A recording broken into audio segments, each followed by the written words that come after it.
The platform clock at Union Station read 3:47 p.m. when Derek's phone buzzed for the third time in 5 minutes. I watched his face transform from mild annoyance to complete panic as he read the message, his fingers tightening around the device like a lifeline. We were supposed to catch the 4:15 train to Milwaukee for my sister's wedding rehearsal dinner, our weekend bags already loaded onto the platform cart beside us. The Chicago afternoon sun beat down mercilessly through the station's glass ceiling, and I could feel sweat beginning to form beneath my carefully chosen outfit. Before we jump back in, tell us where you're tuning in from, and if this story touches you, make sure you're subscribed because tomorrow I've saved something extra special for you. Victoria needs me at the office immediately, Derek announced, not looking up from his phone. There's some crisis with the Morrison account, and she specifically requested me to handle it. His voice carried that familiar tone of self-importance that had become increasingly common over the past 2 years, ever since he'd started working directly under Victoria Sterling, the most demanding executive at Morrison & Associates. "Derek, we can't miss the rehearsal dinner," I said, keeping my voice calm despite the frustration building in my chest. "My sister is counting on us.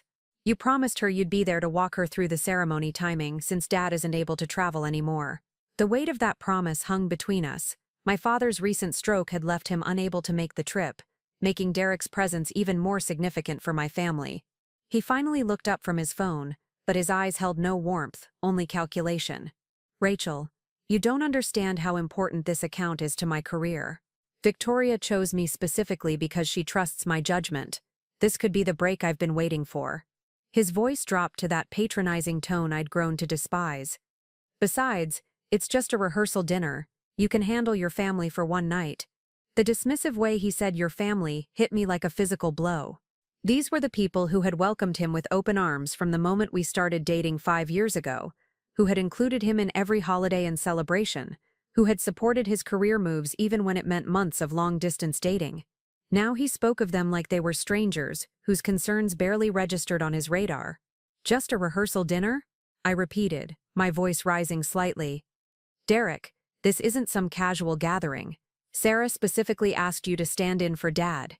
She's been planning this for 8 months, and you knew how important." "Look, I don't have time to argue about this," he interrupted, waving his hand dismissively. "You're being emotional and unreasonable. Take the train, go to your family thing, and I'll catch up tomorrow if I can."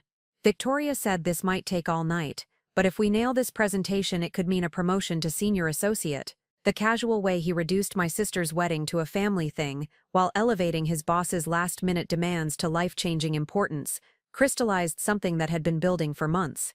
I thought about all the dinners cut short because Victoria called, all the weekend plans canceled because she needed Derek to review documents, all the times he'd chosen her approval over our relationship without a second thought. "You're choosing her again," I said quietly, the words carrying more weight than I'd intended. "You're choosing Victoria over me, over us, over commitments you made to people who love you." Derek's jaw tightened, and I saw something cold flash in his eyes. "I'm choosing my career over drama, Rachel. There's a difference. Maybe if you understood what it takes to succeed in a competitive field, you'd support me instead of guilt-tripping me about some party." The word party was the final straw.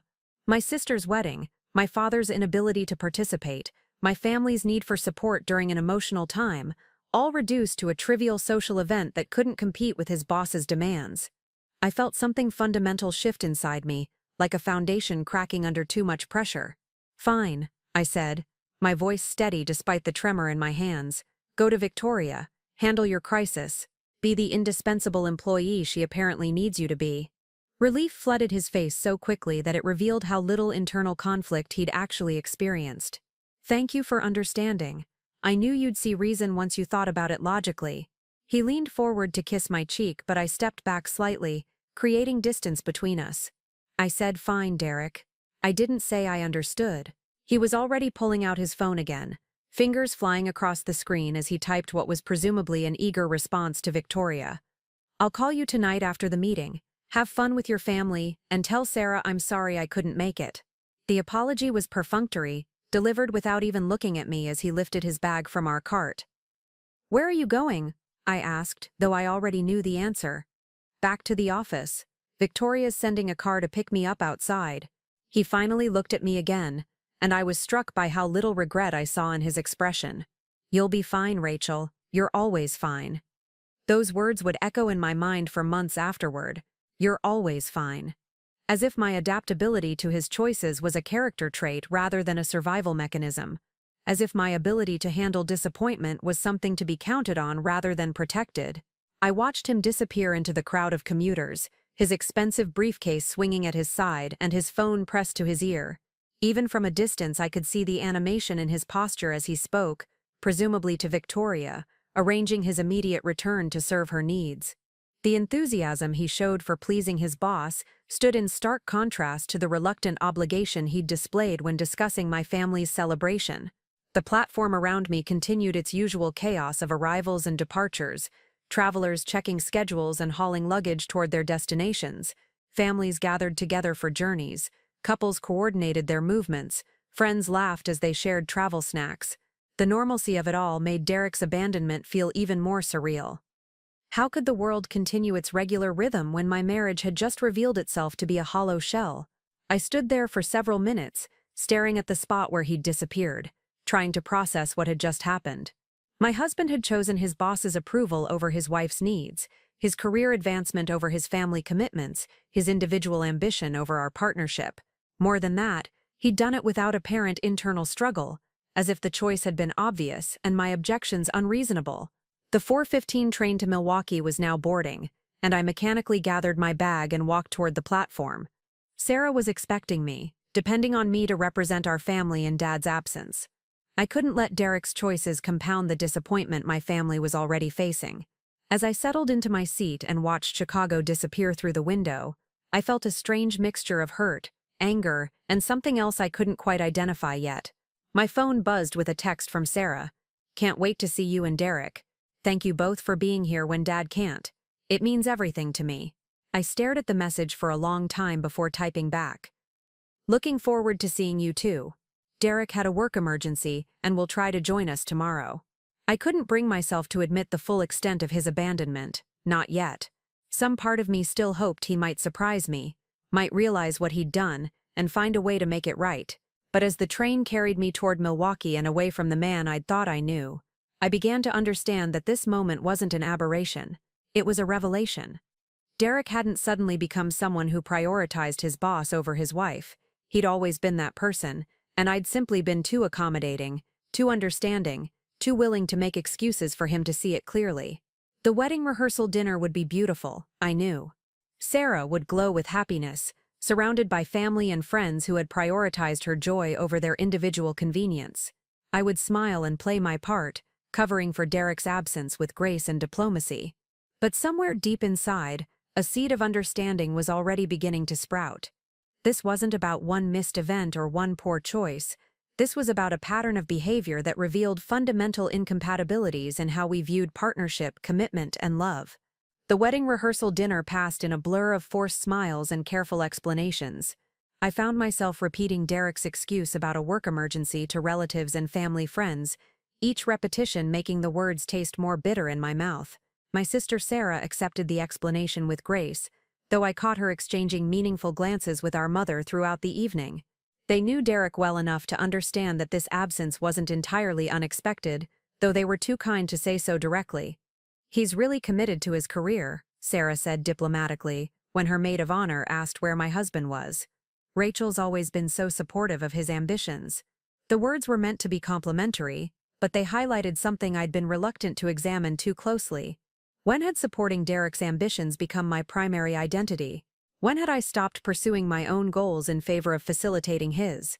I'd met Derek during my final semester of graduate school, where I was completing my master's degree in interior design. I'd been passionate about sustainable design practices, excited about the possibility of creating beautiful spaces that also respected environmental principles. My thesis project had focused on adaptive reuse of industrial buildings, transforming abandoned warehouses into vibrant community spaces. I'd received offers from 3 different firms upon graduation, each presenting opportunities to grow my expertise in different aspects of design. But Derek had just landed his position at Morrison & Associates, and the demands of his entry-level role were intense.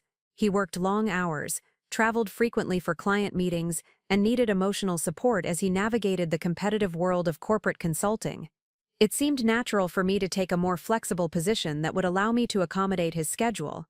I'd chosen a smaller firm with less prestigious projects but more reasonable hours, telling myself it was a temporary compromise while we both established our careers. Somehow, temporary had become permanent. As Derek's responsibilities grew and his salary increased, my career had remained static. I'd become skilled at rearranging my schedule to accommodate his client dinners, his weekend work sessions, his need for a peaceful home environment where he could decompress from Victoria's demanding expectations. My own projects had become secondary, my professional ambitions postponed indefinitely in service of our shared future. Sitting at the rehearsal dinner, surrounded by Sarah's friends who were excitedly discussing their own career milestones and creative projects, I realized how long it had been since I'd felt passionate about my own work. When had I stopped talking about design with enthusiasm? When had I started measuring my success by how well I supported Derek rather than by my own professional growth? My phone remained conspicuously silent throughout the evening. No calls from Derek checking on the rehearsal, no texts asking how my family was doing, no acknowledgement that he might have made the wrong choice. The absence of communication spoke volumes about how he viewed the situation. In his mind, he'd made a reasonable business decision, and my feelings about it were secondary to the practical reality of advancing his career. After dinner, I found myself walking along the hotel's outdoor terrace with my Aunt Margaret, a woman who had built her own successful catering business from nothing after her divorce 20 years earlier. She'd been watching me throughout the evening with the perceptive eyes of someone who'd once faced similar crossroads. "You know, Rachel," she said gently, her voice carrying the wisdom of experience, "there's a difference between supporting someone's dreams and disappearing into them." She paused, looking out over the Milwaukee skyline. "I spent years of my marriage believing that being a good wife meant making myself smaller so my husband could shine brighter. It took me far too long to realize that the right partner wants you to shine just as brilliantly as they do." Her words hit me with unexpected force. "Derek's career is just more demanding right now," I heard myself saying, the automatic defense I'd perfected over years of explaining his choices to others and to myself. "Once he gets established, things will balance out." Margaret smiled sadly. "Sweetheart, I said the same thing for 15 years. The goalpost just keeps moving. First it was getting established, then it was making partner, then it was landing the big clients. There's always another milestone that requires sacrifice, and somehow it's always your sacrifice being requested, never his." That night, alone in my hotel room, I stared at the ceiling and forced myself to confront some uncomfortable truths. When was the last time Derek had sacrificed something important to him for something important to me? When had he ever chosen my needs over his career advancement or Victoria's demands? I tried to think of examples but came up empty. The pattern was clear once I stopped making excuses for it. My phone finally buzzed at 11:30 p.m. with a text from Derek. "Meeting ran late. Victoria really appreciated my input on the strategy. Hope dinner went well. See you tomorrow night." No apology, no acknowledgement of what he'd missed. No recognition that his choice had cost our relationship something valuable. Just satisfaction with Victoria's appreciation and the assumption that I would continue to be understanding and accommodating. I didn't respond immediately.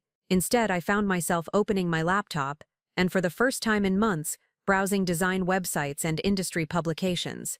I read about innovative, sustainable building projects, about designers who were pushing boundaries and creating meaningful change through their work. I felt a familiar stirring of excitement, a reminder of who I'd been before I'd molded myself around Derek's career trajectory. Sarah's wedding the next day was everything she'd dreamed it would be. Beautiful, intimate, filled with love and celebration.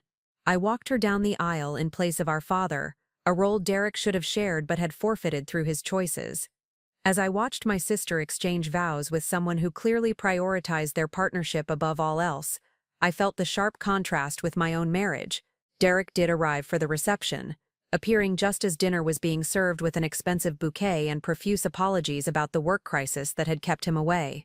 He charmed my relatives with stories about the important account he'd saved, positioning himself as the hero of a corporate drama rather than acknowledging what his heroics had cost. I watched him work the room, winning over my family with the same charisma that had first attracted me to him, and felt oddly detached from the performance. "Thank goodness you made it," Sarah said warmly, hugging Derek when he approached our table. "Rachel did such a beautiful job walking me down the aisle, but it would have been perfect to have you both there." "I'm so sorry I missed that," Derek replied, and to his credit, he did sound genuinely regretful. "Victoria really needed me to handle this crisis, but I should have found a way to make both work." It was the closest thing to an acknowledgement of poor prioritization that I'd heard from him, though it still positioned Victoria's needs as legitimate and urgent, rather than examining whether her demands were reasonable. During the reception, Derek was attentive and charming, dancing with me during the slow songs and making conversation with my relatives about topics that interested them. To outside observers, we probably looked like a happy couple celebrating my sister's milestone, but I found myself analyzing his behavior with new clarity, noticing how he steered conversations toward his work accomplishments, how he presented his dedication to Victoria as evidence of his admirable work ethic, rather than as a threat to our marriage. The train ride back to Chicago the next morning was quiet. Derek worked on his laptop, preparing for Monday's follow-up meetings about the crisis he'd resolved. I stared out the window at the passing landscape and thought about the choices ahead of me. I could continue accepting this dynamic, continue making myself smaller to accommodate his expanding ambitions, continue measuring my worth by how well I supported his dreams while my own withered from neglect. Or I could acknowledge that our marriage had become fundamentally unbalanced, that Derek's priorities were unlikely to change, and that I deserved a partnership where my needs and dreams carried equal weight. The thought terrified me, but also brought an unexpected sense of relief. For the first time in years, I allowed myself to imagine a life where my choices weren't secondary to someone else's career demands, where my passions and goals could take center stage in my own life. As the Chicago skyline came into view, I made a decision that would change everything. Preparing and narrating this story took us a lot of time, so if you are enjoying it, subscribe to our channel. It means a lot to us. Now back to the story. I was going to stop waiting for Derek to prioritize our marriage and start prioritizing myself. I didn't know exactly what that would look like yet, but I knew it would require courage I wasn't sure I possessed, and changes I wasn't sure I was ready to make. But sitting there on that train, with Derek typing furiously beside me and my sister's happy tears still fresh in my memory, I finally understood that the alternative, continuing to disappear into someone else's ambitions, was no longer acceptable. The seed of transformation had been planted, though I had no idea how dramatically it would grow or where it would ultimately lead me. All I knew was that Rachel Harper, the woman who had always been fine, was about to discover what it meant to refuse to be fine with a life that diminished her worth and potential. The breaking point came 3 weeks after Sarah's wedding, on a Tuesday evening that started like any other. Derek had promised to attend my company's annual design showcase, an event I'd been preparing for months. It was the first time in 2 years that my firm had selected one of my projects for prominent display, and I'd been genuinely excited to share this small professional victory with my husband. I'd spent weeks perfecting my presentation on sustainable office renovation, transforming a dated 1980s corporate building into a modern, energy-efficient workspace that had already attracted inquiries from 3 other companies. The project represented everything I'd originally loved about design work, the perfect blend of aesthetic innovation and environmental responsibility. For the first time in years, I felt like the designer I'd once dreamed of becoming. Derek had circled the date on our calendar, promising to leave work early so we could attend together. He'd even suggested we celebrate afterward at the new restaurant I'd been wanting to try, acknowledging that this recognition was important to my career development. I'd allowed myself to hope that maybe things were shifting, that perhaps he was beginning to understand the need for balance in our relationship. I arrived home at 6:30 to find Derek still in his work clothes, frantically packing documents into his briefcase while talking rapidly on his phone. The familiar knot of disappointment began forming in my stomach as I recognized the signs of another Victoria emergency. He held up one finger to indicate he'd be with me momentarily, but his conversation continued for another 10 minutes while I stood in our entryway, dressed for the showcase in my best professional attire. "Victoria needs me to fly to Detroit tonight," he announced after ending his call, not meeting my eyes as he continued stuffing papers into his bag. "The Hartwell Group is threatening to pull their contract over some miscommunication, and she specifically requested that I handle the damage control. There's a flight leaving at 9:15. The casualness of his tone, as if this were merely a scheduling inconvenience rather than the abandonment of another commitment to me, sparked something dangerous in my chest. "Derek, the showcase starts in 30 minutes. You promised you'd be there." "I know, and I'm sorry, but this is bigger than a company party, Rachel. We're talking about a multi-million-dollar account that could make or break the quarter." He finally looked at me, and I saw no real conflict in his expression, just the mild frustration of someone explaining obvious priorities to someone too naive to understand them.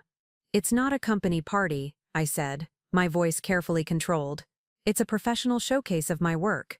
My project is being featured as an example of innovative sustainable design. I've been working toward this recognition for 2 years." Derek paused in his packing, seeming to register my tone for the first time. "Okay, I understand it's important to you, but surely you can handle one evening on your own. Network with some people, talk about your project, represent yourself professionally. You're perfectly capable of that." The phrase "handle it on your own" echoed the train station abandonment, revealing a pattern I could no longer ignore.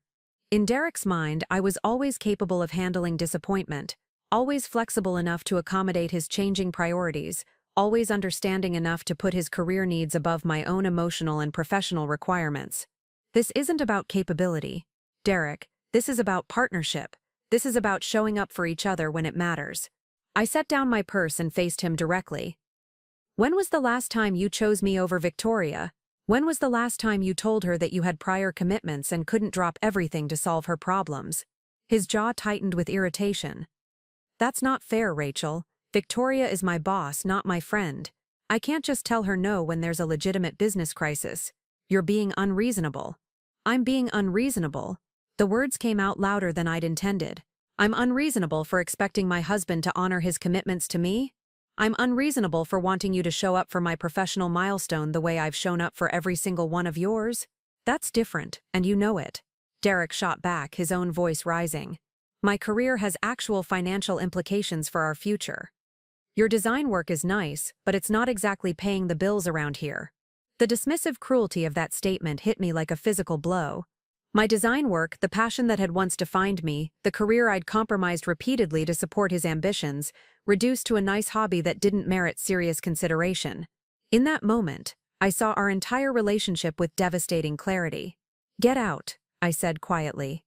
Derek blinked, clearly not expecting that response. "What? Get out, go to Detroit, handle Victoria's crisis, be the indispensable employee she apparently needs more than I need a husband." I walked to our coat closet and pulled out his travel bag, setting it beside his briefcase. "But don't come back here expecting me to be grateful for the scraps of attention you throw my way when it's convenient. Rachel, you're being dramatic. This is one evening." "This is not one evening." The words exploded out of me with months of suppressed frustration. "This is every evening, every weekend, every holiday, every commitment to me that gets sacrificed the moment Victoria calls. This is 3 years of making myself smaller so you can chase her approval. This is you missing my sister's wedding rehearsal, skipping my birthday dinner, canceling our anniversary plans, all because your boss's needs always come first." Derek stared at me as if I'd suddenly started speaking a foreign language. "My career is important, Rachel. I thought you understood that. I thought you supported my ambitions." I did support them. I gave up job opportunities, social commitments, my own professional development to support them, but support was supposed to be mutual, Derek. Partnership was supposed to mean that we both mattered, that we both made sacrifices for each other's success and happiness. He looked at his watch, then back at me, and I saw the exact moment when he chose Victoria's timeline over our conversation. "Look, I don't have time to discuss this right now. I need to get to the airport. We can talk about this when I get back, and I'm sure we can work something out." The casual dismissal of my feelings, the assumption that this conversation could be postponed for his convenience, crystallized my decision. "No, Derek, we can't work something out, because working something out would require you to see me as an equal partner rather than as a supporting character in your career story." I walked to our bedroom and pulled his largest suitcase from the closet, setting it on our bed. "Take whatever you need for Detroit, and whatever else you'll need for a few weeks. You can stay at your brother's place, or get a hotel room. I need time to think, and I need space from someone who sees my needs as optional." Derek followed me, his expression cycling between confusion and anger. "You're kicking me out over a work trip. Rachel, this is insane. Couples don't separate because of scheduling conflicts. This isn't a scheduling conflict," I said, methodically pulling his clothes from dresser drawers and placing them in the suitcase. "This is a fundamental incompatibility in how we view marriage and partnership. You see me as someone who should adapt to your choices. I need someone who sees me as someone worth making choices for." The finality in my voice seemed to register with him for the first time. He sat heavily on the edge of our bed, watching me pack his belongings with growing alarm. Rachel, I love you. You know I love you. My work doesn't change that. Love isn't just a feeling, Derek. Love is a series of choices, a pattern of behavior, a commitment to prioritizing someone's well-being alongside your own. I folded his shirts with mechanical precision, focusing on the task to avoid looking at his face. You may feel love for me, but you don't love me with your actions. You don't love me with your time or your attention or your choices. That's not true. I work hard for us, for our future together. Everything I do is building toward a better life for both of us. I stopped packing and turned to face him. Everything you do is building toward a better life for you. I'm just expected to be grateful for whatever benefits trickle down from your success. I gestured around our expensive apartment, furnished with items Derek had chosen based on how they would impress his colleagues. Look around, Derek. This is your life, decorated with your preferences, organized around your schedule, designed to support your ambitions. Where am I in any of this, except as an accessory to your image? He opened his mouth to argue, then closed it again, perhaps finally seeing our living space through my eyes. The artwork he'd selected without consulting me. The furniture arranged to accommodate his home office needs. The social calendar built around his networking requirements. I'd become so accustomed to adapting to his choices that I'd stopped noticing how completely my own preferences had been erased. I never asked you to give up your own goals, he said weakly. You didn't have to ask. You just made it clear that your goals were more important, more urgent, more worthy of sacrifice and compromise, and I was foolish enough to believe that if I supported you long enough, eventually you'd return the favor. Derek's phone buzzed with what was undoubtedly another message from Victoria about the Detroit situation. He glanced at it reflexively, and that unconscious prioritization of her communication over our conversation told me everything I needed to know about where his true loyalties lay. Answer it, I said quietly. Handle whatever crisis she needs you to handle, but do it from somewhere else. He looked torn between responding to the message and continuing our conversation, but the pull of Victoria's demands proved stronger. Rachel, I have to take this. It's about the flight arrangements.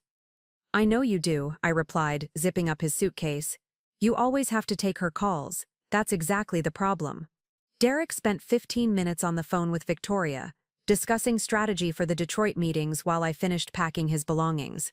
When he finally hung up, he found me waiting by the front door with his luggage, my face set with a resolution that seemed to surprise him.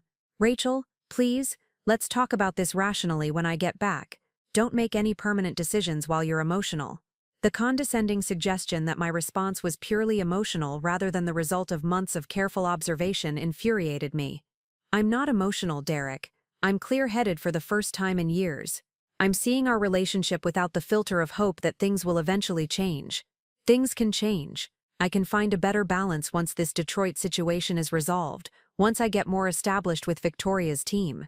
Give me a chance to prove that. I studied his face, looking for any sign that he truly understood what I was telling him, any indication that he grasped the fundamental problems in our dynamic. Instead, I saw the same pattern that had defined our relationship. Promises of future change that would never require him to sacrifice anything in the present. Assurances that my needs would matter once his more pressing concerns were addressed. I've given you 3 years of chances, Derek. I've accommodated, adapted, and adjusted my life around your career trajectory. I've been patient while you established yourself, understanding while you built your reputation, supportive while you impressed your supervisors. But patience and understanding have expiration dates, and mine has passed. Derek's phone buzzed again, and I watched him struggle not to look at it. The fact that he had to struggle, that Victoria's messages pulled at his attention even during the most serious conversation our marriage had ever faced, reinforced every point I'd been trying to make. Look at your phone, I said. Check her message. See what she needs now. Rachel, no, this conversation is more important. Check it, Derek, because we both know you want to, and we both know you'll be distracted until you do. And that distraction, that constant pull of her needs over mine, is why this marriage doesn't work anymore. Reluctantly, he glanced at his phone, and I saw his expression shift as he read Victoria's latest demand. Whatever she needed was urgent, time-sensitive, requiring his immediate attention and expertise, just like always. She needs me to review the contract amendments before the morning meeting, he said apologetically. It'll just take a few minutes. No, Derek, it won't take a few minutes. It'll take however long Victoria needs it to take, and then there will be another urgent task, and another, and I'll continue to wait for my turn to matter in your life, a turn that never actually comes. I opened our front door and gestured toward the hallway. Go to Detroit. Save the account, be the hero Victoria needs you to be. But don't expect me to continue playing the role of the understanding wife who's always fine with being second choice. Derek picked up his bags reluctantly, still seeming to believe that this was a temporary arrangement, a cooling-off period that would end with my usual accommodation to his choices. I'll call you when I land. We can figure this out, Rachel. We've been together too long to throw it all away over work stress. This isn't work stress, Derek. This is who you are. This is who we are together. And I've finally realized that I deserve better than a marriage where I'm constantly competing with your boss for your attention and losing. After he left, I stood in our suddenly quiet apartment and felt the strangest mixture of grief and relief. The silence felt different than the usual quiet of Derek working late or traveling for business.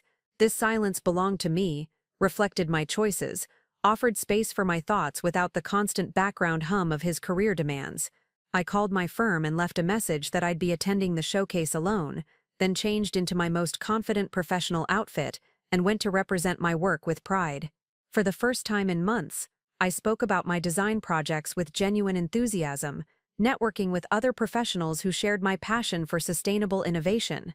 Several people expressed interest in collaborating on future projects, and I found myself exchanging business cards and making tentative plans for creative partnerships. The evening was successful in ways I hadn't anticipated. Without Derek's subtle redirections toward his own accomplishments, without his tendency to position himself as the more serious professional in our relationship, I was able to present myself authentically as a skilled designer with valuable expertise. The recognition felt earned rather than grudgingly granted, meaningful rather than obligatory. When I returned home that night, I didn't feel the usual emptiness of Derek's absence. Instead, I felt curious about what other aspects of my life might flourish if given space to grow without the constant shadow of his priorities. I pulled out my old design portfolios, projects I'd completed before learning to dim my enthusiasm to avoid overshadowing Derek's achievements, and remembered the woman I'd been before I'd taught myself to be smaller. Derek called from Detroit the next morning, his voice strained with exhaustion and stress. The meetings with the Hartwell Group were going poorly. Victoria was demanding round-the-clock availability, and he needed to extend his trip indefinitely to salvage the account. He spoke about his situation as if I would naturally sympathize with his difficulties, as if my role was to provide emotional support while he navigated his professional challenges.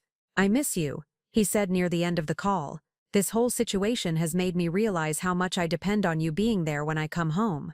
The phrasing struck me as particularly revealing.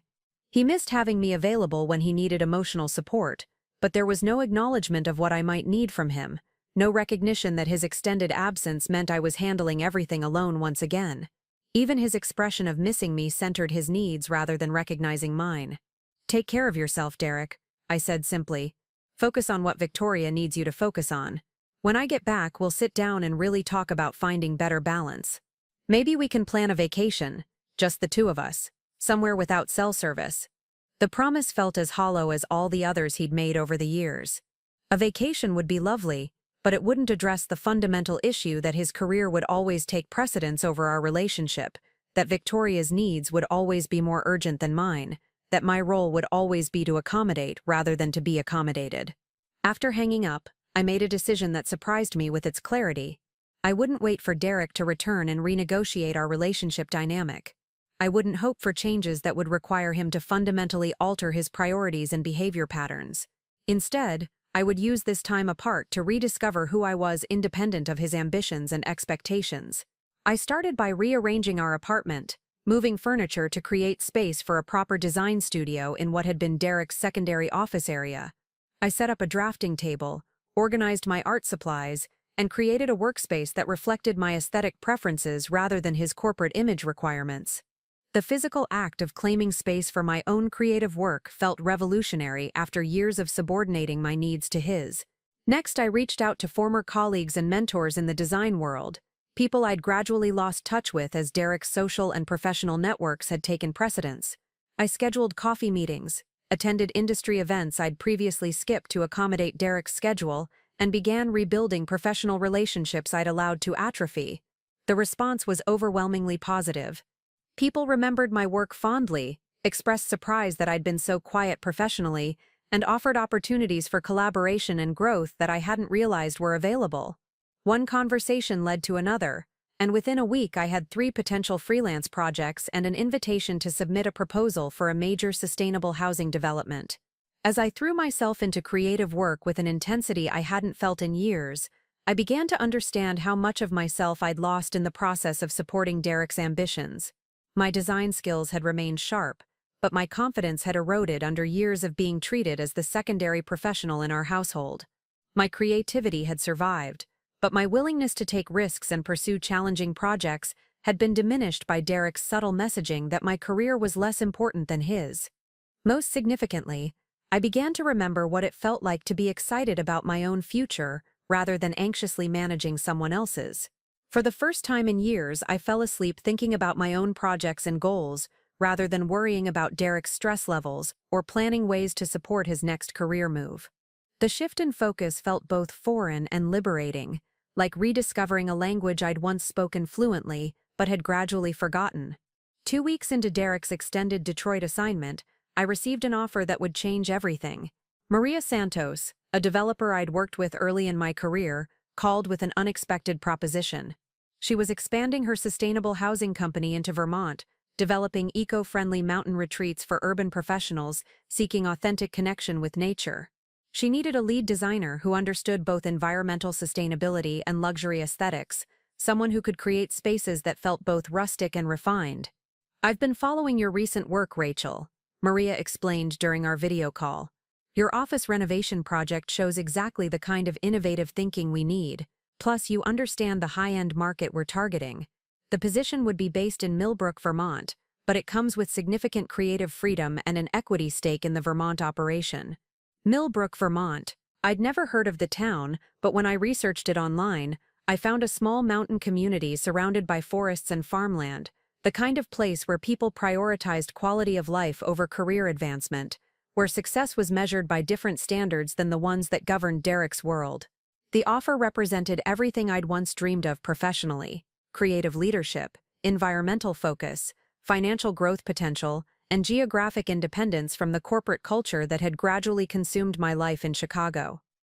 It was also a complete departure from the life Derek and I had built together, incompatible with his career trajectory and social ambitions. As I researched Millbrook and considered Maria's offer, I felt a stirring of excitement I hadn't experienced in years. The possibility of starting fresh in a place where my professional identity wouldn't be overshadowed by Derek's achievements, where I could pursue my own vision without constantly accommodating someone else's priorities, felt like a gift I hadn't dared to hope for. Derek called that evening, full of updates about the Detroit situation and news that Victoria was so impressed with his crisis management that she was considering him for a senior position that would require even more travel and client management. He spoke about this potential promotion as an unqualified positive development, seemingly unaware that it would mean even less time for our relationship, even greater demands on his availability. "The best part is that the new role would come with a significant salary increase," he said excitedly. "We could finally afford that house in Lincoln Park we looked at last year, maybe start thinking about expanding our family." The casual assumption that I would want to expand our family while he expanded his career responsibilities, the expectation that a larger house would compensate for an increasingly absent husband, revealed how little he understood about what I actually needed for happiness and fulfillment. "Derek," I said carefully, "I need to tell you about an opportunity I've been offered." I explained Maria's proposition, the Vermont position, the chance to lead a significant sustainable design initiative in a setting that aligned with my personal and professional values. I spoke about the creative freedom, the environmental mission, the opportunity to build something meaningful from the ground up. Derek's response was immediate and dismissive. "Vermont? Rachel, that's basically career suicide. What kind of serious design work could possibly be happening in some rural mountain town? You'd be throwing away everything we've built here for what, some hippie housing project?" The casual cruelty of his assessment, the automatic assumption that anything outside his urban corporate world was inherently less valuable, crystallized the fundamental incompatibility between our worldviews. Derek measured worth by prestige and salary figures. I was increasingly drawn to meaning and creative fulfillment. He saw Vermont as professional exile. I saw it as professional liberation. I haven't decided anything yet, I said, though even as I spoke the words I realized that wasn't entirely true. Something inside me had already begun to shift toward this new possibility, toward a life where my choices mattered as much as his. Good, because it would be completely irrational to consider leaving Chicago just when my career is really taking off. Victoria has hinted that there might be partnership opportunities within the next few years. We're finally getting to where we've worked so hard to reach. The phrase "where we've worked so hard to reach" encapsulated everything wrong with our dynamic. Derek had worked hard to reach this point in his career. I had worked hard to support his work, to accommodate his schedule, to maintain the domestic and social infrastructure that allowed him to focus entirely on professional advancement. But we hadn't built something together. I had simply facilitated his individual achievement. Maybe what you've worked to reach isn't what I want anymore, I said quietly. The silence on the other end of the phone stretched long enough that I wondered if the call had dropped. When Derek finally spoke, his voice carried a note of panic I'd rarely heard before. "Rachel, what are you saying? Are you threatening to leave me if I don't support this Vermont idea? Because that seems like emotional manipulation." The accusation of manipulation, coming from someone who had manipulated my choices for years through guilt and dismissiveness, was so absurd that I almost laughed. "I'm not threatening anything, Derek. I'm simply telling you that I'm considering an opportunity that would allow me to grow professionally and personally in ways that our current life doesn't permit." "Our current life is good," he insisted. "We have financial security, social status, professional respect. Why would you want to throw that away for uncertainty?" "Our current life is good for you," I corrected. "It's designed around your preferences, your career needs, your definition of success. I've been living as a supporting character in your story for so long that I'd forgotten I was supposed to be the protagonist of my own." The conversation ended without resolution, Derek promising to cut his Detroit trip short so we could discuss this face-to-face, me suggesting that perhaps extended conversation wasn't what our relationship needed. As I hung up, I felt the weight of a decision that was no longer a decision. Derek's response to Maria's offer had revealed everything I needed to know about how he viewed my autonomy and aspirations. I called Maria the next morning and accepted her offer, asking for 2 weeks to relocate and begin the transition. Then I spent the day researching Millbrook, Vermont, imagining a life where I could walk to work through mountain forests, where my creative energy would be channeled into projects that reflected my values, where my success would be measured by my own standards rather than by how well I supported someone else's ambitions. For the first time in years, I fell asleep excited about my future rather than anxious about managing someone else's. The woman who had always been fine was finally choosing to be more than fine. She was choosing to be free. The moving truck disappeared down the winding mountain road, leaving me standing in front of a rustic cabin that would serve as both my temporary home and my introduction to Vermont living. The silence was profound, broken only by the rustling of maple leaves and the distant sound of a creek that ran behind the property. After years of Chicago's constant urban hum, the quiet felt almost overwhelming, like stepping into a different world entirely. Maria had arranged for me to rent the cabin from Frank and Helen Kowalski, a retired couple who owned a furniture workshop down the road.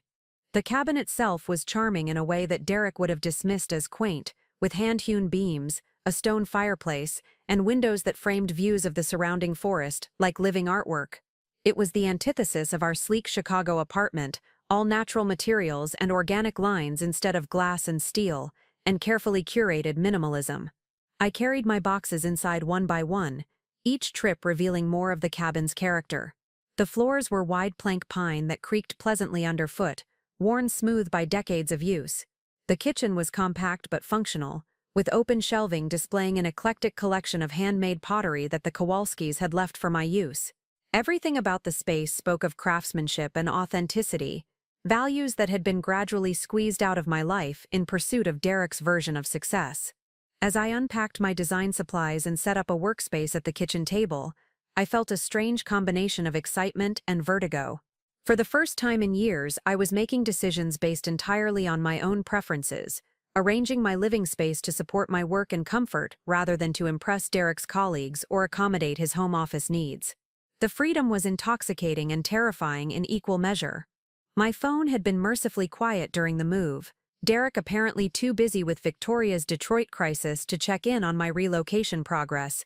I'd left him a brief message explaining that I was taking the Vermont position and would be staying in Millbrook for the foreseeable future, but I hadn't provided details about my living situation or timeline for potential return.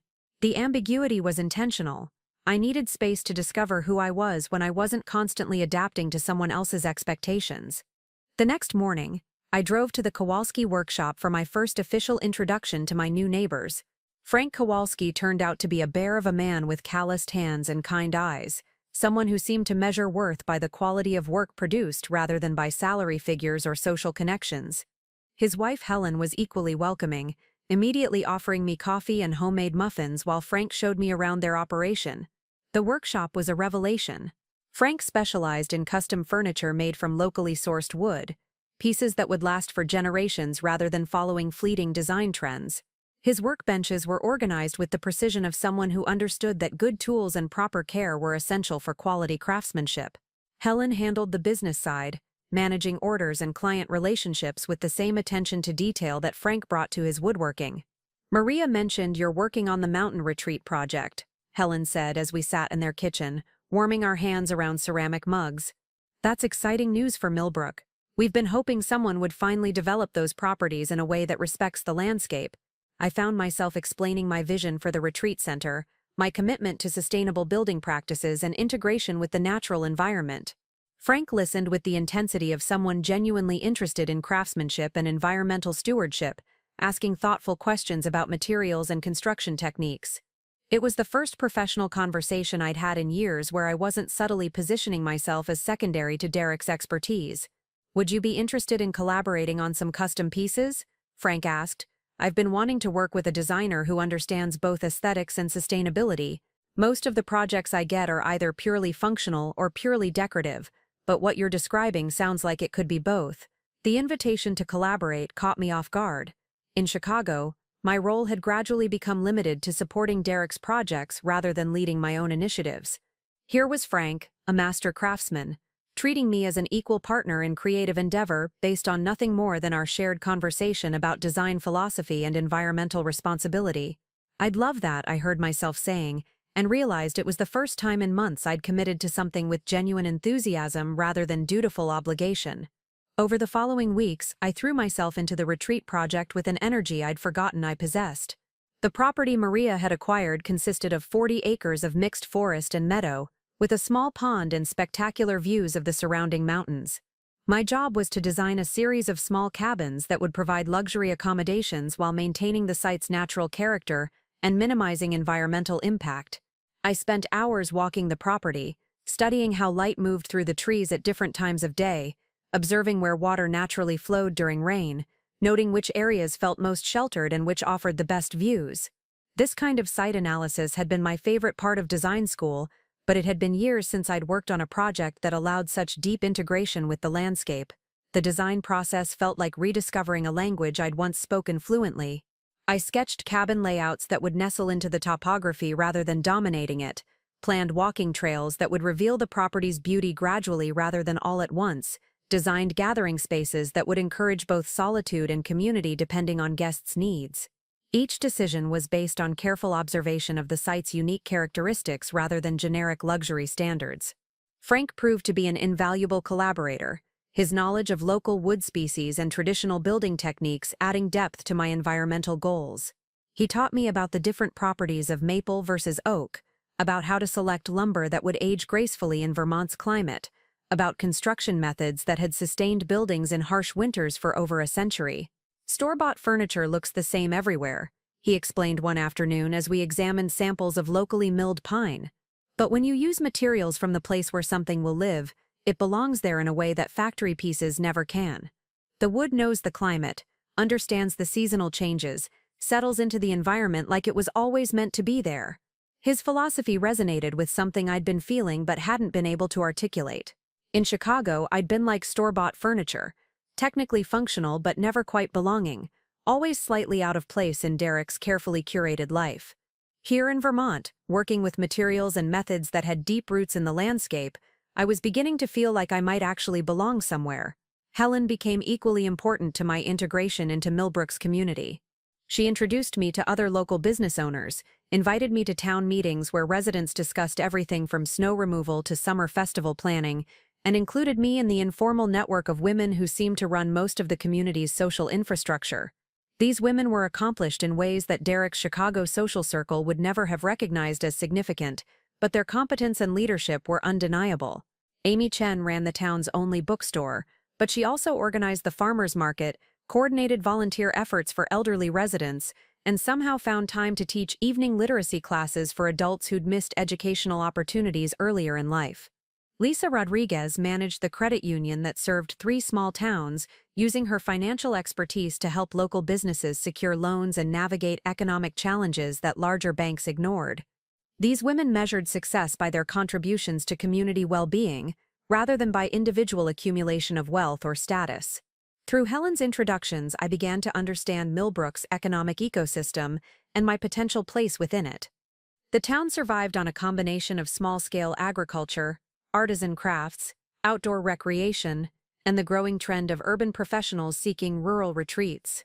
My retreat project fit naturally into this economy, providing employment for local contractors and suppliers while attracting visitors who would support other businesses in town.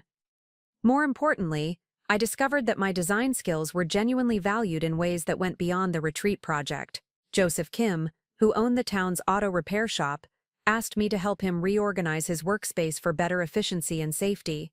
Lisa Rodriguez wanted advice on making the credit union's lobby more welcoming and accessible. Amy Chen dreamed of expanding her bookstore to include a coffee shop and community meeting space, but wasn't sure how to design the renovation.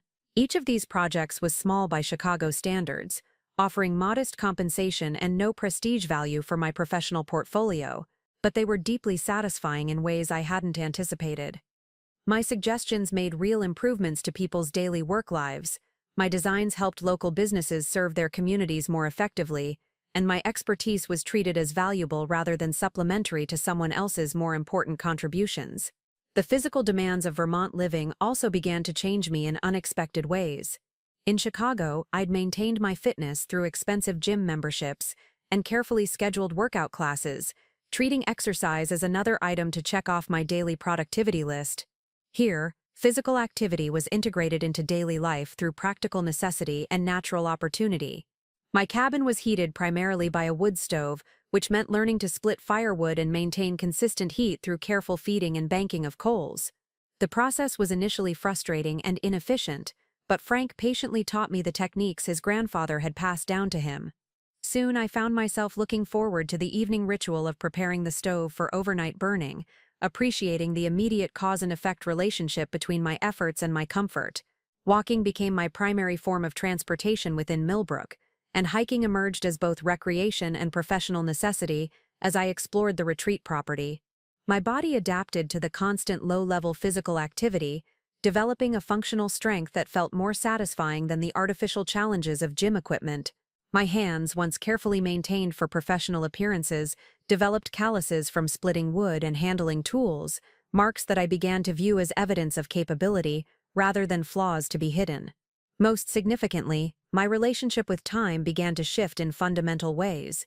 In Chicago, my schedule had been dictated by Derek's meetings, his travel requirements, his need for domestic support during stressful periods. Even my personal time had been structured around his availability and preferences. Here in Vermont, I discovered the luxury of following natural rhythms rather than artificial deadlines. I woke with the sunrise and went to bed not long after sunset, my body automatically adjusting to seasonal changes in daylight rather than fighting them with artificial lighting and caffeine.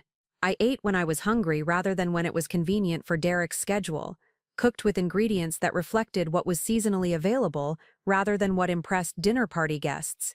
The retreat project had its own timeline, of course, but it was based on construction realities and weather patterns rather than arbitrary corporate pressures.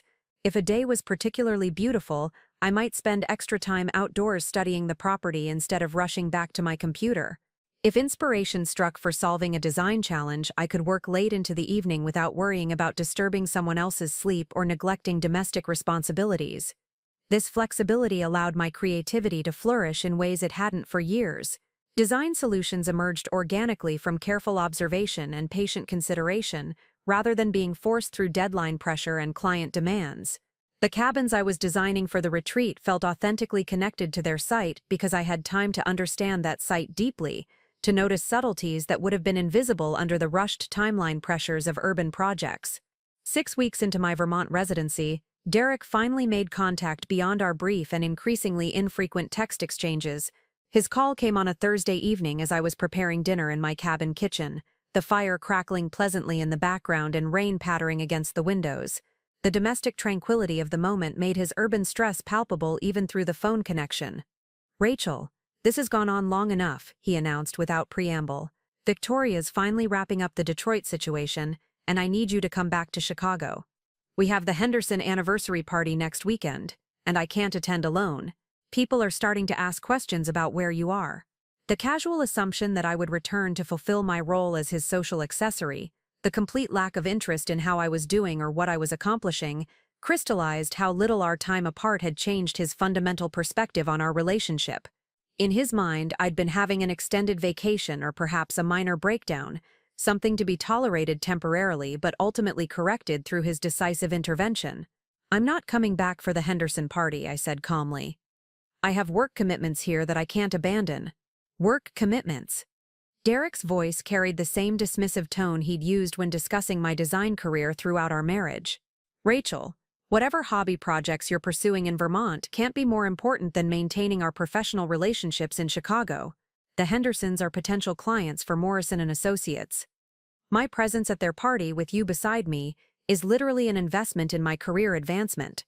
The phrase "hobby projects" applied to my leadership role in a significant development initiative revealed how little he'd bothered to understand what I was actually doing. More tellingly, his description of my role as ornamental support for his networking efforts, someone whose value was measured by how well I enhanced his professional image, showed that our time apart hadn't prompted any reflection on the dynamics that had driven me away. "My work here isn't a hobby, Derek. I'm the lead designer on a major sustainable housing project. I'm collaborating with local artisans on custom furniture pieces, and I'm providing design consultation for several small businesses in town. These are professional commitments with real financial and creative stakes." "Fine, whatever you want to call it," Derek said impatiently. "But surely you can take a weekend break to attend an important social event with your husband. I'm not asking you to abandon your Vermont adventure permanently, just to prioritize our marriage occasionally." The characterization of our separation as my Vermont adventure and his demand that I prioritize our marriage by serving his career needs revealed the fundamental misunderstanding that made reconciliation impossible. Derek still saw my choices as temporary rebellion rather than genuine redirection, still believed that the right combination of pressure and persuasion would return me to my supporting role in his life story. "I am prioritizing our marriage, Derek. I'm prioritizing my own growth and happiness, which are essential components of any healthy partnership. What you're asking me to prioritize is your convenience and professional advancement, which isn't the same thing." The conversation continued for another 20 minutes, Derek cycling through various arguments designed to guilt, manipulate, or logic me into returning to Chicago for the weekend. He mentioned the money we'd spent on my education, the investments we'd made in our Chicago lifestyle, the expectations of mutual support that came with marriage vows. Each argument revealed his inability to see me as an individual with legitimate independent goals rather than as a partner whose primary function was facilitating his success. When I finally hung up, I felt more certain than ever that the life I was building in Vermont represented my authentic self in ways that my Chicago existence never had. Derek's call had served as a reminder of what I'd left behind rather than a temptation to return to it. That night, I sat by my fire and wrote in the journal I'd started keeping since arriving in Vermont. The practice of daily reflection had emerged naturally from the slower pace of life and the profound changes I was experiencing. Writing helped me process the disorientation of rebuilding my identity around my own choices rather than someone else's expectations. "I realized tonight that Derek still sees me as the woman who left Chicago 3 months ago," I wrote. "He doesn't understand that person no longer exists. The woman who would drop everything to serve as his social accessory has been replaced by someone who values her own work too much to abandon it for his convenience. The woman who measured her worth by how well she supported his ambitions has discovered her own ambitions and found them worthy of protection." Reading those words back to myself, I felt a deep sense of rightness that had been missing from my life for years. I was becoming someone I genuinely liked and respected, someone whose choices reflected her values rather than someone else's preferences. The process was sometimes lonely and often challenging, but it felt authentic in ways that my carefully constructed Chicago life never had. Winter was approaching, and Frank had warned me about the realities of Vermont cold for someone accustomed to centrally heated urban apartments. But I found myself looking forward to the season rather than dreading it. Winter would test my practical skills and physical resilience, but it would also offer the deep quiet and inward focus that seemed perfect for continuing my personal and professional development. I was no longer the woman who had been abandoned at a train station and defined that abandonment as her husband's poor judgment, rather than as liberation from a constraining relationship. I was becoming someone who made deliberate choices about where to live, and how to work, and whom to value. Someone whose life reflected her authentic priorities rather than adaptive compromises. The retreat project was progressing beautifully, with the first cabin scheduled to begin construction in the spring. Frank and I had developed a collaboration that felt truly equal, both of us contributing expertise that enhanced the final product. Helen had introduced me to potential investors who were excited about sustainable tourism opportunities in Vermont. Amy Chen had agreed to help me develop marketing materials that would attract the right kind of guests to the retreat. More importantly, I had developed a network of friendships based on mutual respect and shared values rather than social obligation and professional advancement. These people valued me for my contributions to their community rather than for my ability to enhance someone else's image. They were interested in my ideas and opinions, supportive of my professional growth, and genuinely concerned about my well-being in ways that felt both foreign and wonderful after years of Derek's benign neglect. As autumn deepened into winter, I prepared for my first Vermont Christmas with anticipation rather than anxiety. There would be no obligatory corporate parties to attend, no careful navigation of Derek's professional relationships, no exhausting performance of the perfect supportive wife. Instead, there would be community celebrations where my participation was welcomed but not required, where I could contribute my authentic self rather than a carefully curated version designed to reflect well on my husband. I was finally living a life that belonged to me, shaped by my choices and reflecting my values. The woman who had always been fine was discovering what it meant to be genuinely happy, fulfilled, and free to become whoever she was meant to be without the constraints of someone else's limited vision of her potential. Spring arrived in Vermont with an explosion of activity that matched my own professional momentum. The retreat center had gained attention from architectural magazines and sustainable living publications, with 3 major features scheduled for summer publication.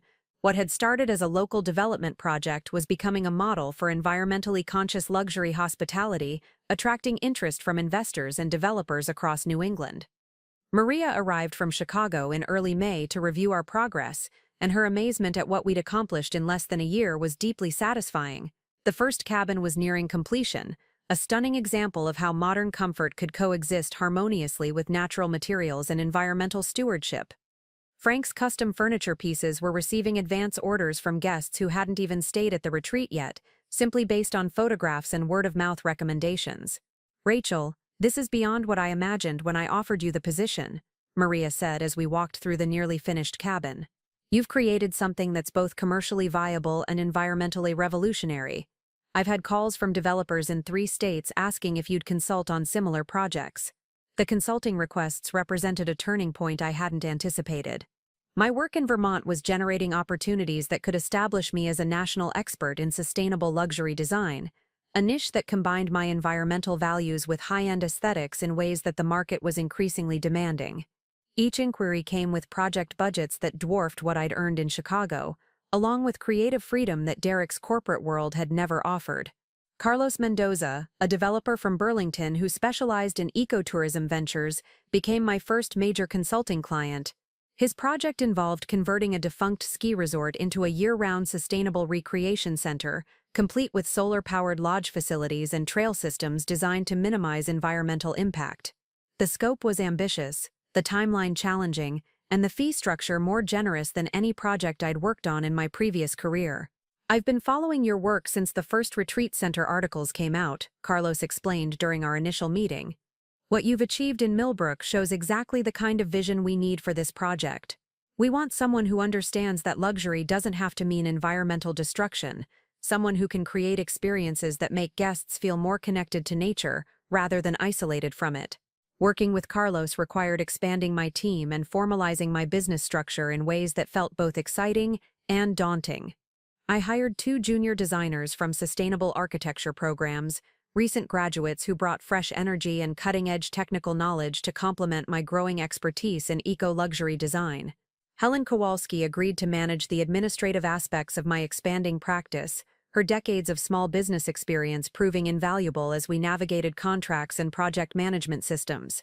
The success brought unexpected challenges, particularly in terms of time management and geographical logistics.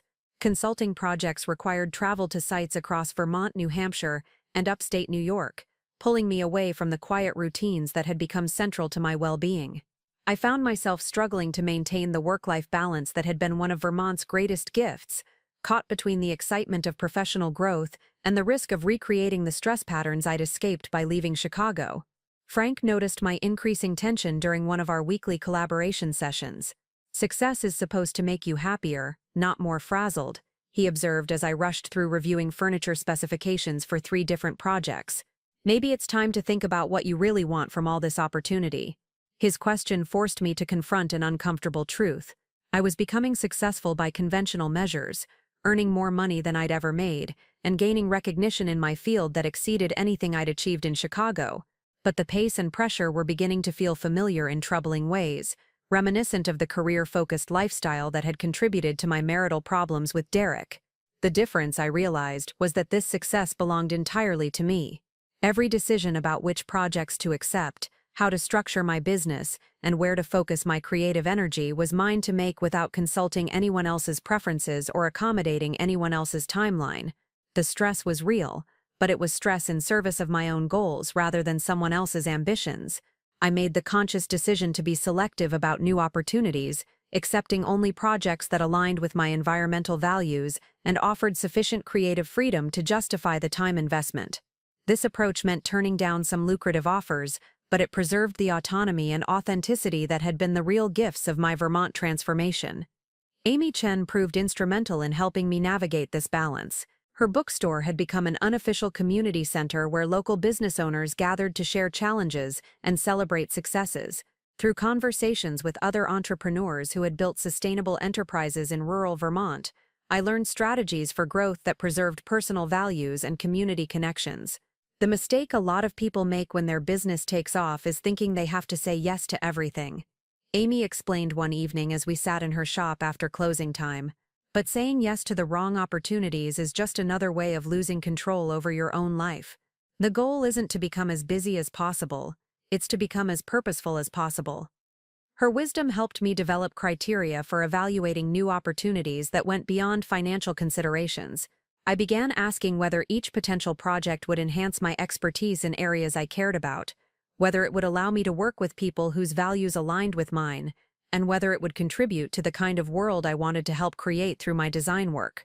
This selective approach led to some of my most meaningful professional relationships. I collaborated with Indigenous architects on a tribal community center that honored traditional building practices while incorporating modern sustainability techniques. I worked with a women's cooperative in New Hampshire to design affordable housing that would allow elderly residents to age in place while maintaining community connections. Each project expanded my understanding of how design could serve social and environmental justice rather than simply creating beautiful spaces for wealthy clients. The financial success of my practice also allowed me to invest in my personal living situation in ways that reflected my evolving relationship with home and belonging. I purchased the cabin I'd been renting from Frank and Helen, then collaborated with Frank to design and build a proper design studio as an addition to the property. The studio became a showcase for our collaborative approach, featuring custom furniture pieces that demonstrated how locally sourced materials could be crafted into functional art.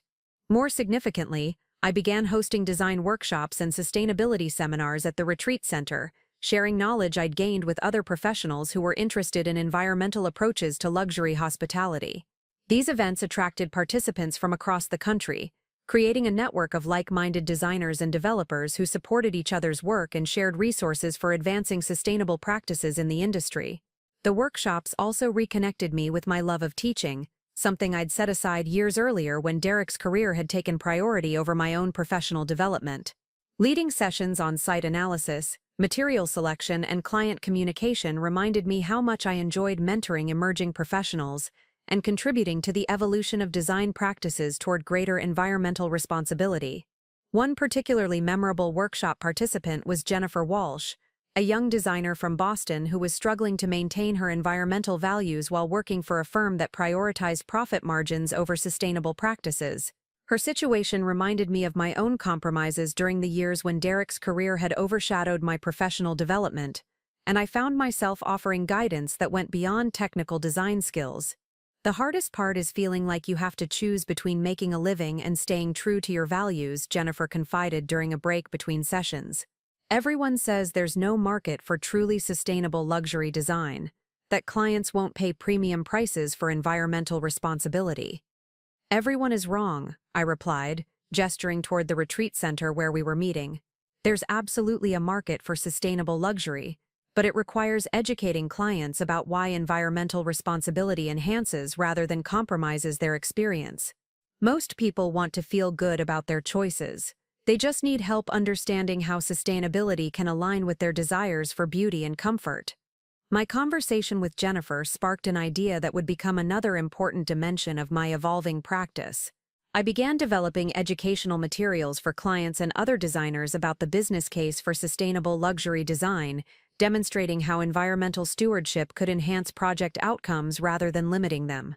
These materials evolved into a series of online courses and eventually a book proposal that attracted interest from publishers specializing in professional development content. The book project, tentatively titled Designing with Nature, A Guide to Sustainable Luxury, represented a new frontier in my professional development.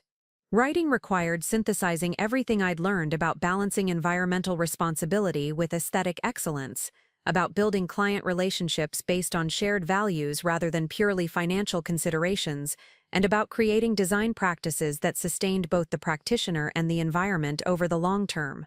Working on the book also prompted deeper reflection on my personal journey from corporate wife to independent entrepreneur.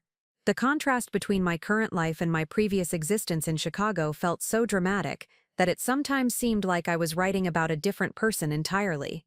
The woman who had accommodated Derek's schedule and prioritized his career advancement bore little resemblance to the confident professional who now turned down projects that didn't align with her values and designed her own life around her own priorities. This transformation became particularly apparent when Derek finally decided to visit Vermont in late summer, almost a year after I'd left Chicago.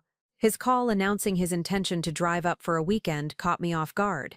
Not because I'd forgotten about our unresolved relationship status, but because his existence had become so peripheral to my daily reality that his reappearance felt like an intrusion from a previous life. "I think it's time we had a proper conversation about our future," Derek announced during his call. "I've been patient with your Vermont experiment, but we need to make some decisions about our marriage and our life together. I'm willing to discuss some compromises if you're ready to be reasonable about returning to Chicago." The patronizing tone, the characterization of my successful business as an experiment, and the assumption that compromise meant my return to accommodate his preferences revealed how little our time apart had changed his fundamental perspective on our relationship. In his mind, I was still the woman who would eventually come to her senses and resume my supporting role in his life story. "You're welcome to visit, Derek," I said carefully, "but I want you to understand that I'm not interested in returning to Chicago or resuming our old relationship dynamic. I'm happy to show you what I've built here and explain how my life has changed, but I'm not open to negotiating my return to a situation that wasn't working for either of us." Derek's confidence that he could persuade me to return was evident in his response. "Rachel, I understand that you've enjoyed this break from responsibility, but we both know that your Vermont situation isn't sustainable long-term. You can't build a serious career in some rural mountain town. Let me come up and we'll figure out how to transition you back to real life in a way that addresses whatever concerns drove you away in the first place." The dismissive reference to my award-winning, nationally recognized design practice as something other than a serious career crystallized the impossibility of bridging the gap between Derek's worldview and my current reality. He literally could not comprehend that I had built something valuable outside his urban corporate framework, could not imagine that I might prefer my current life to the one we'd shared in Chicago. I spent the week before Derek's visit preparing both practically and emotionally for what would likely be our final conversation as husband and wife. I arranged for him to stay at the retreat center's completed guest cabin. both to showcase my professional accomplishments and to maintain appropriate distance during what would undoubtedly be a difficult weekend. I also scheduled time with Amy Chen and Helen Kowalski, knowing I would need supportive friends nearby as I navigated the emotional complexity of confronting my past while protecting my present. The day Derek arrived, I was working in my studio when I heard an unfamiliar car engine struggling up the mountain road to my property. Through the window, I watched a sleek silver BMW navigate the final curve, looking as out of place against the forest backdrop as Derek would soon prove to be in my new world. The contrast between his expensive luxury vehicle and the pickup trucks and practical sedans that usually visited my property seemed symbolic of the broader incompatibility between our chosen lifestyles. Derek emerged from his car, wearing the kind of carefully casual outfit that signaled expensive taste to urban observers, but would mark him as obviously out of place to anyone familiar with rural Vermont. His designer hiking boots had clearly never touched actual dirt. His artfully distressed jeans cost more than most locals spent on a month's worth of work clothes, and his organic cotton t-shirt probably carried a price tag higher than the daily wage of many people in Millbrook. I walked out to greet him, conscious of my own transformation as I approached. My clothes were chosen for comfort and practicality rather than impression management. My hands bore the calluses of someone who regularly used tools and handled materials, and my demeanor carried the confidence of someone who had built a life that reflected her authentic values rather than someone else's expectations. Derek's expression as he took in my appearance revealed the shock of encountering someone who no longer conformed to his mental image of who I should be. The carefully maintained woman he'd left in Chicago had been replaced by someone who looked healthy, capable, and fundamentally at ease in ways that apparently unsettled him. "Rachel," he said, his voice carrying a note of uncertainty I'd rarely heard before, "you look different. Very different." "I am different," I replied simply. "Come inside. Let me show you what I've been working on." The tour of my studio and living space served as a tangible demonstration of how completely my life had changed. Derek examined my design work with the same analytical approach he brought to business problems, clearly struggling to reconcile the quality and scope of my projects with his preconceptions about rural professional opportunities. The evidence of my success was too substantial to dismiss, but too far outside his worldview to fully comprehend. "This is impressive work," he admitted grudgingly, as he studied renderings for the converted ski resort project. "I had no idea you were involved in projects of this scale. But surely you could do this kind of work from Chicago, with better clients and higher fees?" His inability to understand that I might prefer working with environmentally conscious clients over purely profit-driven ones, that I might value creative freedom over higher fees, that I might choose to live in Vermont because I loved it, rather than despite its limitations, revealed the fundamental gap between our values that no amount of conversation could bridge. "Derek," I said gently, "I'm not doing this work despite living in Vermont. I'm doing it because living in Vermont has allowed me to become the designer and the person I was always meant to be. This isn't a compromise or a temporary arrangement. This is the life I've chosen because it reflects who I actually am rather than who I thought I needed to be to support your ambitions." The conversation that followed lasted most of the evening and covered years of accumulated misunderstandings, resentments, and incompatible expectations. Derek genuinely seemed to believe that our problems could be solved through better communication and more structured compromise, as if our fundamental differences were matters of logistics rather than core values. He proposed arrangements that would allow me to maintain some Vermont projects while returning to Chicago, schedules that would give me more independence while preserving our social and professional connections, financial structures that would treat my work as more equal to his, while maintaining his ultimate authority over our major life decisions. Each proposal revealed his continued inability to see me as an independent person with legitimate preferences that might conflict with his own. In his mind, I was still someone whose role was to adapt to his choices rather than someone whose choices deserved equal consideration. The year of separation hadn't prompted any fundamental reassessment of his priorities or behavior patterns. He'd simply developed more sophisticated arguments for why I should return to accommodating them. As the evening wore on, and Derek realized that his persuasion attempts weren't working, his tone shifted from confident negotiation to frustrated accusation. "I was being selfish," he claimed, "prioritizing my personal whims over our marriage commitment. I was being unrealistic about the long-term viability of my Vermont business.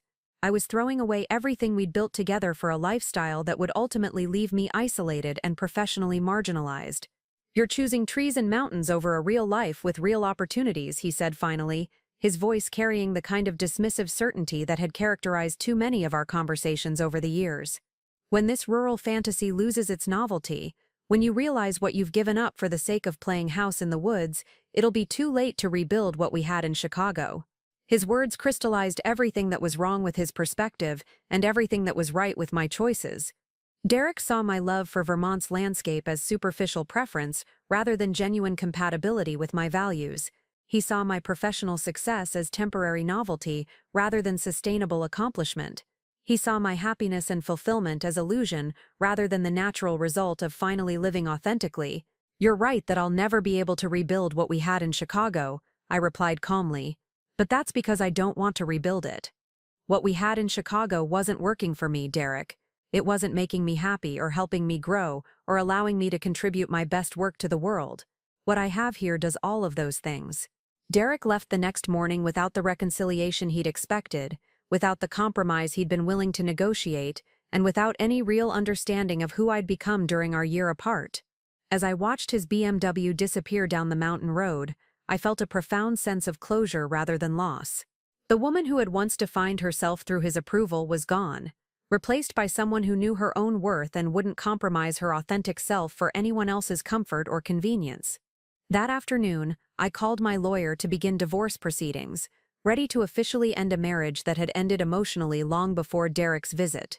I was finally free to build a future that belonged entirely to me, shaped by my own choices and reflecting my own values without the constant negotiation and accommodation that had defined my previous life.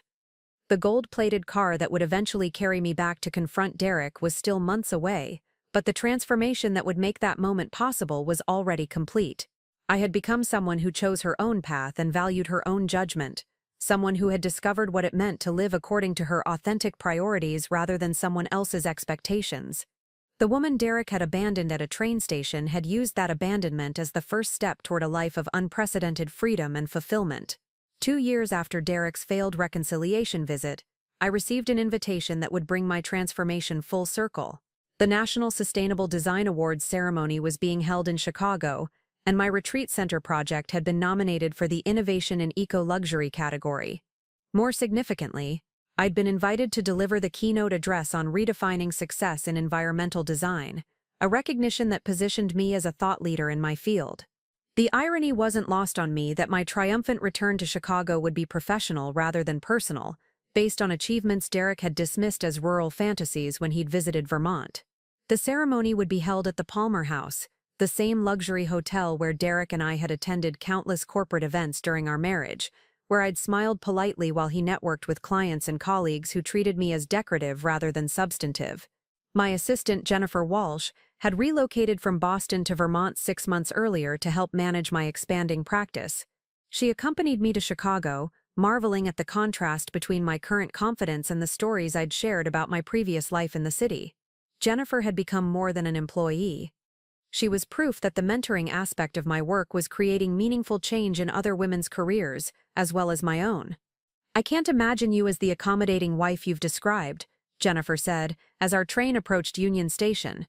"The woman I know wouldn't compromise her vision for anyone's convenience, let alone suppress her professional ambitions to support someone else's ego." Her observation highlighted how completely I'd transformed, not just in circumstances but in fundamental character. The woman who had been abandoned at this very train station 3 years earlier had used that abandonment as liberation rather than devastation, building a life that exceeded anything she could have imagined while trapped in an accommodating marriage.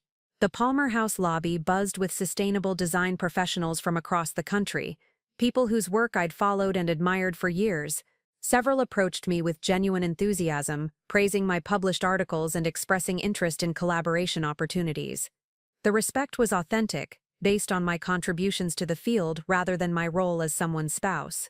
Carlos Mendoza had flown in from Burlington for the ceremony, bringing news that our converted ski resort project was being featured in Architectural Digest's upcoming sustainability issue. Frank and Helen Kowalski had insisted on attending as well, proud of how their collaboration with me had evolved into a nationally recognized partnership between design innovation and traditional craftsmanship. "You've created something special up there in Vermont," Frank told me as we examined the exhibition of nominated projects. But more than that, you've shown people that success doesn't require sacrificing your values or your connection to place. That's a powerful message. The cocktail reception before the awards ceremony provided an opportunity to reconnect with Chicago's design community, many of whom remembered me from my previous incarnation as Derek's wife rather than as an independent professional. Their surprise at my transformation was gratifying in ways I hadn't expected, validation that my growth was visible to others as well as meaningful to myself. Dr. Patricia Summers, a professor at the Art Institute who had taught some of my favorite graduate courses, approached me with particular warmth. "Rachel, I've been following your work in Vermont with such admiration. You've accomplished exactly what I hoped you would when you were my student, before you got distracted by trying to fit into someone else's vision of your potential." Her words reminded me that people had seen my authentic capabilities, even when I'd been too caught up in Derek's expectations to recognize them myself. The woman I'd become wasn't entirely new. She was the person I'd always had the potential to be when freed from the constraints of accommodating someone else's limitations. As the evening progressed, I found myself genuinely enjoying the professional conversations, the creative energy, and the opportunity to share ideas with like-minded colleagues. This was the Chicago experience I'd never had during my marriage, when my role at professional events had been supportive rather than substantive, decorative rather than contributory. The award ceremony itself was elegant and inspiring, celebrating innovations that proved environmental responsibility and commercial success were not only compatible but mutually reinforcing. When my project won the Innovation in Eco-Luxury category, the standing ovation from my peers felt like recognition not just of my work but of the journey that had led to its creation. My keynote address the following morning drew the largest audience of the conference, with additional attendees joining virtually from around the world. I spoke about the importance of authentic vision in sustainable design, about the courage required to pursue unconventional paths, and about the necessity of aligning professional work with personal values for long-term satisfaction and impact. Too often, we allow others to define success for us, I told the audience. We accept limitations on our creativity, our ambitions, and our potential because we're afraid that pursuing our authentic vision might require leaving behind security or comfort or approval. But true success comes from building work and life that reflect our deepest values, even when that path looks different from what others expect or recommend. The response was overwhelmingly positive, with multiple speaking requests and collaboration proposals emerging from the audience.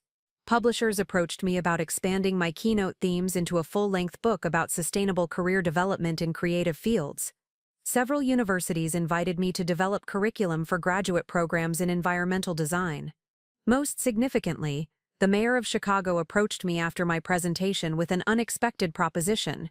The city was planning a major green building initiative for public housing developments, and they wanted me to lead the design team. The project would be high-profile, well-funded, and positioned to influence sustainable development practices in major metropolitan areas across the country. "We need someone with your expertise and vision to show that environmental responsibility can enhance, rather than compromise urban living quality," Mayor Johnson explained. "This project could become a model for cities nationwide, and your leadership would ensure it meets the highest standards for both sustainability and livability." The offer was professionally thrilling and personally validating, recognition that my work had achieved the kind of impact I'd always dreamed of making. It was also an invitation to return to Chicago permanently, to rebuild a life in the city where I'd once felt so constrained and diminished. I requested time to consider the proposal, knowing that the decision would require careful evaluation of how it would affect the life I'd built in Vermont and the values that had guided my transformation. That evening, I walked through downtown Chicago, revisiting places that had once been familiar but now felt like exhibits from a previous existence. The restaurant where Derek and I had celebrated his promotion to senior associate was still there, its wine list and decor unchanged but somehow smaller and less impressive than I remembered. The building where we'd lived together looked exactly the same, but I felt no nostalgia for the expensive apartment where I'd gradually made myself smaller to accommodate his expanding ego. Most tellingly, I felt no urge to contact Derek or to learn how his career had progressed since our divorce.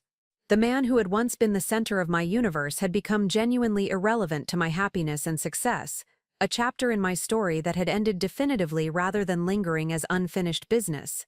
I was staying at a boutique hotel in River North when my phone rang with an unexpected call.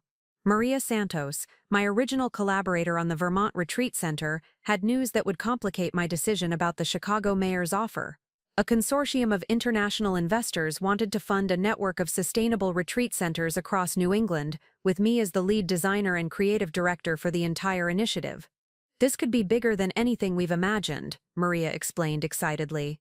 They're talking about 15 to 20 properties, each one designed to showcase different aspects of environmental innovation while providing luxury experiences that reconnect guests with natural environments.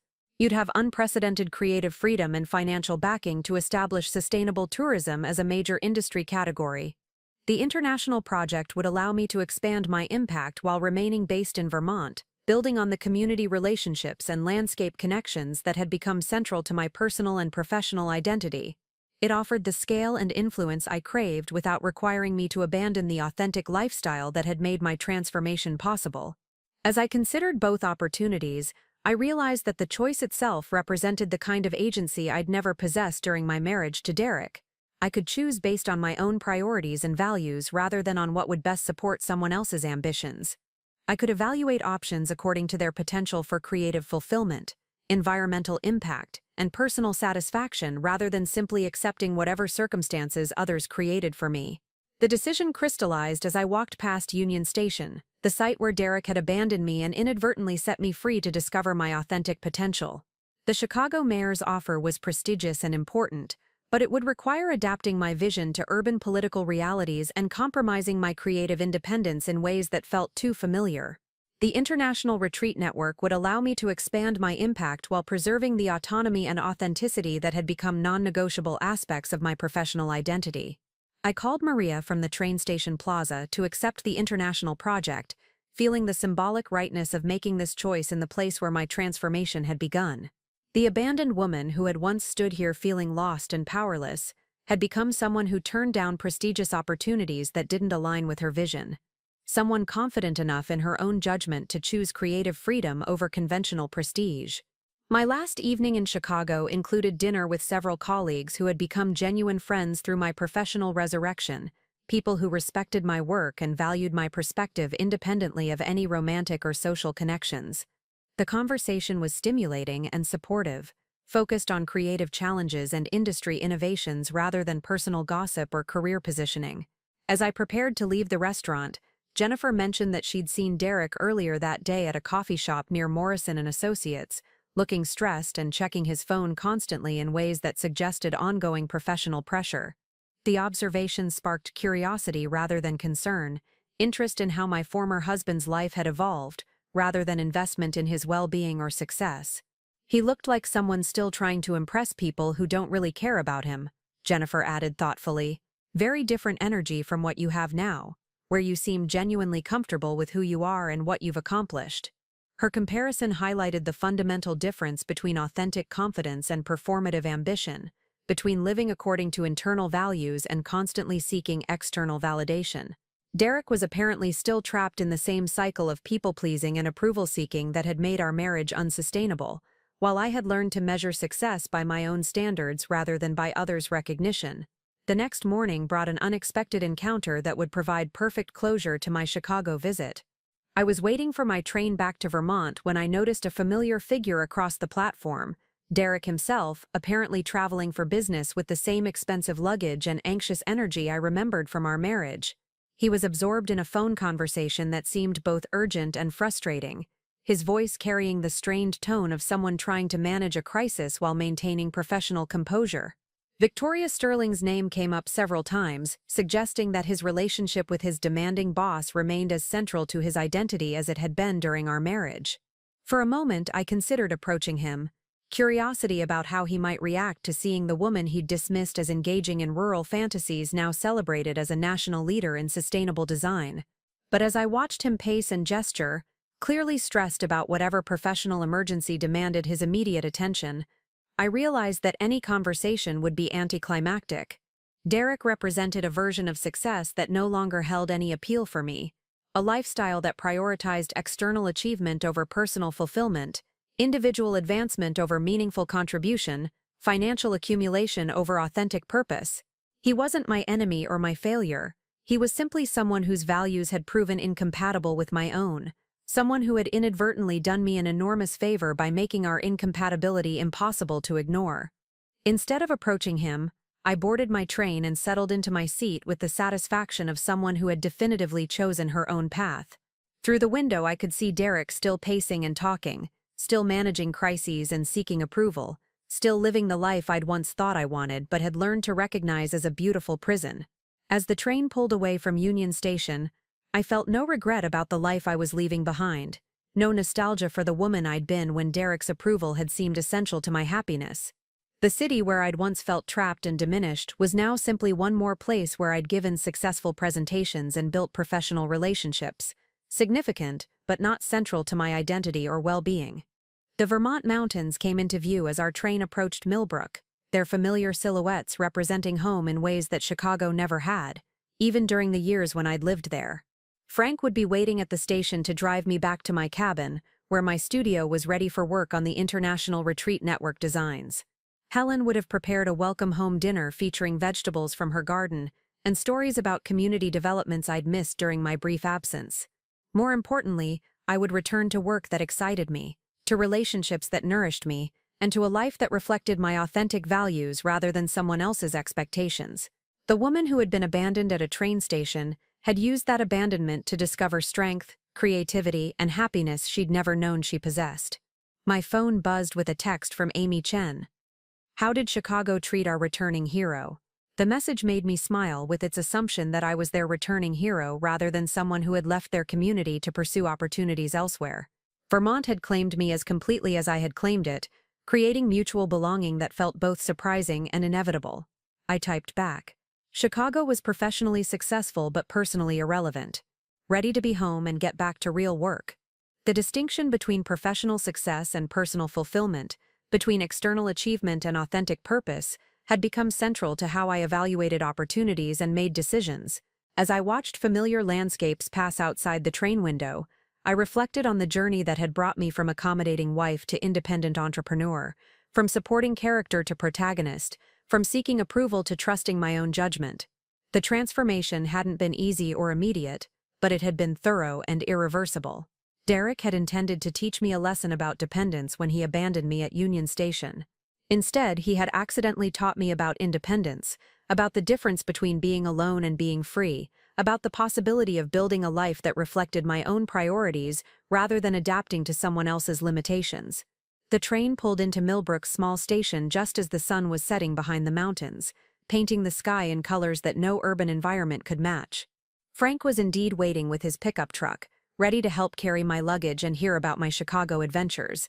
As we drove through the village where I'd found my authentic self, I felt profound gratitude for the circuitous path that had led me to this moment.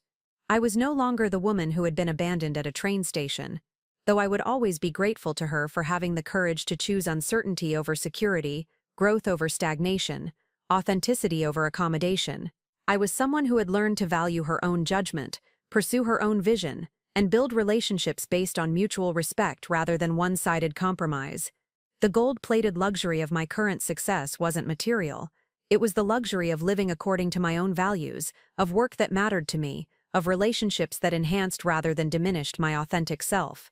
Derek's face when he saw my transformation might have been priceless, but the transformation itself was invaluable in ways that transcended any external recognition or revenge fantasy. I had become exactly who I was meant to be, and no one could ever abandon me from that identity because it belonged entirely to me. The woman who had always been fine had finally learned the difference between being fine and being free, and she would never settle for anything less than complete authenticity again. Up next, you've got 2 more standout stories right on your screen. If this one hit the mark, you won't want to pass these up. Just click and check them out.